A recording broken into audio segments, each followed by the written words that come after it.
Geneviève l'a dit, il y a deux beaux garçons qui nous ont rejoints. Ah oui, quand même, je vais pas les rater. C'est deux visages que vous allez beaucoup voir la saison prochaine sur C8, qu'on réunit pour la première fois sur ce plateau. Il y a Pierre Licia qui va arriver chez Thierry Ardisson dans Les Terriens du dimanche. Bonjour Pierre. Bonjour. Et puis il y a Adrien Lemaitre qui lui va arriver chez Cyril Hanouna. Bonjour. Bonjour Jean-Marc. On va commencer par Pierre qui est le moins connu. Vous le connaissez ou pas? Non, je ne connais pas, mais je suis ravie de le rencontrer. Alors, voilà. C'est une première. En fait, Jérém Star ne Je reviendra dirais à mon ami Baffy, je vous le recommanderais auprès d'Ardisson. Bah, écoutez, mais c'est fait, hein. il a déjà De embauché. la part de Geneviève. Ah oui, bah alors Pierre, Jérém Star ne reviendra pas la saison prochaine chez Thierry Ardisson, donc il a choisi d'avoir un nouveau chroniqueur avec lui. C'est vous. D'abord, je vois pas trop, il n'y a pas de point commun entre Jérém Star et vous. Il n'y a pas de point commun parce que je ne suis pas remplaçant de Jérém Star comme ça a pu être annoncé par-ci par-là. C'est juste que l'annonce a été faite de la non-reconduction de Jérém Star dans l'émission et juste après, l'annonce de mon arrivée a été faite. Donc vous n'êtes pas spécialiste de télé-réalité du tout. Il n'y a pas de lien il y de a cause aucun à lien. effet. Moi, je viens d'un univers qui est tout Justement. autre, pas de la télé-réalité. Moi, je suis élu dans le... Toi, c'est tout. Il n'y a pas Voilà, besoin d'autre. exactement. Moi, je suis élu à Paris, donc je viens du milieu politique, quand Jérém Star vient de la télé-réalité. Donc, et on n'a pas du tout le même rôle dans l'émission, même si Jérém Star n'est pas là à la prochaine saison. Donc vous définissez comme quoi? Vous êtes un homme politique? Tu défends... Homme politique, je sais pas, élu de terrain, élu de proximité, élu local, et en fait le De rôle droite. de droite, absolument, dans l'opposition à Madame Hidalgo. Ouais. Ah oui, bah alors elle... J'ai parlé parce que Je savais que ça fait plaisir. il faut pas arrêter les phrases. Non, mais en tout cas, voilà, j'essaie d'être un élu de proximité, et je pense que Thierry Ardisson souhaite avoir dans son équipe à la rentrée prochaine un chroniqueur de terrain et de proximité. C'est tout le sens de... Vous êtes né en Corse, vous avez moins de 30 ans. Vous avez fait parler de vous sur le net, en particulier parce que vous avez fait des petites vidéos. Alors je voudrais qu'on en regarde une, c'est très bien fait. Une vidéo dans laquelle vous interpellez Anne Hidalgo sur la façon dont la propreté est gérée à Paris. Sur la situation globale de la Porte de la Chapelle. Voilà, Porte de la Chapelle, et vous dites c'est d'ailleurs un des premiers endroits où arrivent les touristes quand ils arrivent à Paris. Et voilà ce qu'ils voient. Regardez ce qu'a fait Pierre Licia. Bonjour Madame Hidalgo, je suis Pierre Licia, je suis élu Les Républicains dans le 18e arrondissement de Paris et j'aimerais vous faire découvrir un quartier que vous ne connaissez pas, le quartier de la Porte de la Chapelle. Pourquoi la Porte de la Chapelle? Parce que la Porte de la Chapelle, c'est la porte d'entrée internationale dans Paris. C'est là où arrive l'autoroute A1, les investisseurs et les touristes qui viennent de l'aéroport de Roissy-Charles de Gaulle, plus grand aéroport de France.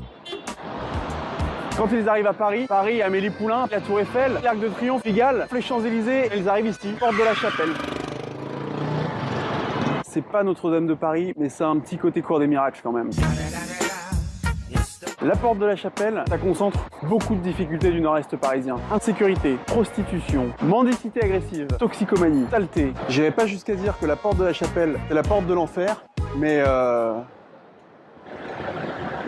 propreté, ou plutôt saleté, la Porte de la Chapelle, c'est un peu dégueulasse. Je vais peut-être pas vous faire un dessin. Bienvenue dans ma rue où les pigeons meurent dans le caniveau à force de manger du dégueulis de toxico. Vous avez beau jeu d'aller Porte de la Villette tous les vendredis en soutien aux migrants et en soutien aux riverains, mais ici, ça fait 3 ans que ça dure. Et malgré le camp de migrants que vous avez ouvert à quelques mètres d'ici, les migrants ici dans le quartier n'ont jamais disparu. Le quartier de la Porte de la Chapelle est devenu un gigantesque camp de migrants à ciel ouvert et bizarrement, on vous a jamais vu, ni les vendredis, ni les samedis, ni les dimanches, jamais.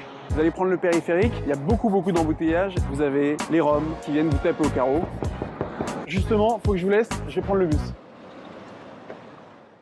Voilà, la vidéo est vraiment bien faite, Très c'est bien. clair, et je comprends pourquoi Thierry Ardisson. Mais vous avez un discours qui est assez dur quand même. Vous êtes anti-migrant, anti-Rome. Non, attendez, je suis absolument pas anti-migrant. Attention. Là, Encore vous leur moins tapez dessus un peu quand même. Attends. Non, mais attendez. Vous dites c'est devenu un camp de migrants. Non, moi j'ai rien contre les migrants. Ce serait ridicule de dire que j'ai quelque chose contre les migrants. J'ai quelque chose contre les camps sauvages de migrants dans des quartiers qui rend la vie des riverains absolument insupportable. Bah oui. C'est tout. C'est-à-dire que vous ne voulez pas les voir ce qui dans ces quartiers-là.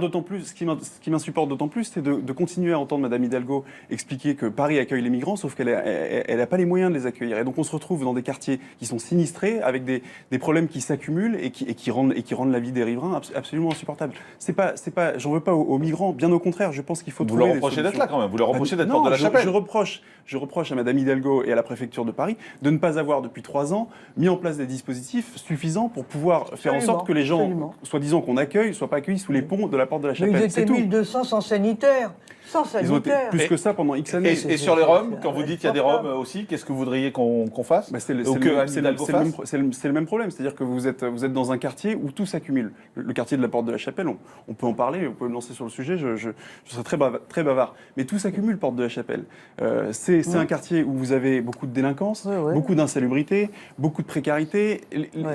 Il y a un ras-le-bol généralisé, et tout ça dans une indifférence totale de la ville de absolument. Paris, des pouvoirs publics. Absolument. Et donc cette vidéo a eu le mérite au moins d'une chose, en tout cas c'est à ma petite prétention, j'ai envie de dire que ça a eu le mérite de faire peut-être prendre conscience, il fallait un électrochoc, ça a fait prendre conscience de la situation. Mais pourquoi vous avez accepté d'aller chez Thierry Ardisson? Parce que vous dites que ça va être une façon de faire entendre ma voix, de prendre des positions politiques. Ça va être politique, vos interventions? Non, ce ne sera pas politique. D'ailleurs, je me mettrai très prochainement en retrait de ma famille politique, puisque d'accord. le CSA, et vous connaissez les exigences du CSA en matière de... Raquel Garrido avait fait la même chose de quand temps elle est venue d'antenne, chez voilà, Thierry Ardisson.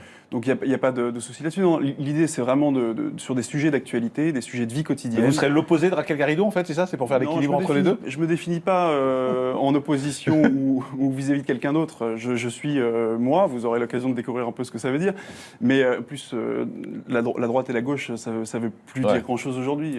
Oh bah, Pour ils ça- non, sont mais dans le coma, je vais- là, je à vais- la gauche. Pour certaines personnes de gauche, je suis un afro-droitard, comme vous l'avez Ouais. dit, anti-migrant, anti-tout. Et pour certains de mes camarades ou ex-camarades de droite, plus à droite que moi, je suis un bobo gauchiste. En tout cas, ce qui est clair, c'est que vous parlez bien, vous avez des avis tranchés, et je pense que ça va donner sur le Ah plateau oui. Thierry Ardisson. Ça, c'est sûr.